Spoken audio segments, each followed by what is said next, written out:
And basically back in the day, Wellington's origin story of the harbour was that it used to be a lake, and within the lake were two Taniwha named Ngāke and Whataitai, and those are our figures portrayed here. And it's kind of like how Manaki said how Māori didn't really have like a written down language. So the way that they would pass stories down are through the carvings. And that's what this carving represents, is the story of Ngāke and Whataitai. Yeah. It's beautiful. But one, for example, like one's facing sideways because he was the active one in the story. He was super active, super fast, loved playing around. And the other one, Whataitai, his older brother, was the lazy one, which is why he's facing outwards and kind of showing lounging, where this Ngāke's figure is shown to be going forward. There's always one brother that's a bit lazy, eh? Yeah. That's just why he's probably bigger on the cover. But that's what that depicts as well.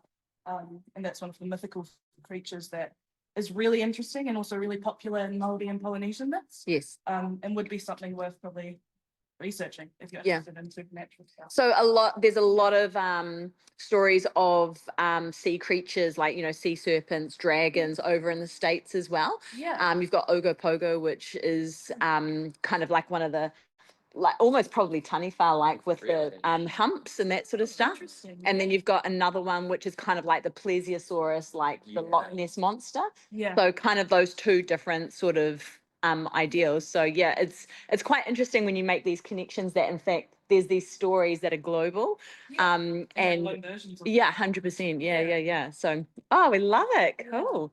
Taniwha and Māori culture are more, or from my iwis as well, because I'm different iwis from up and down the island. But, they're like guardians. They're like protectors of the waterways, rather than like scary monsters. Yeah. But they can be scary monsters if you disrespect the water. Yeah. You disrespect the rivers, you disrespect our water in New Zealand, that's when they turn into a more hostile force. But traditionally, the stories I grew up with, they were more protectors, and they could come in the shape of logs, in the shape of like anything, really. They were shapeshifters. Dolphins, fish. Yeah. But if you see one and it's odd, then you know that it's a sign. You know that it's a Taniwha.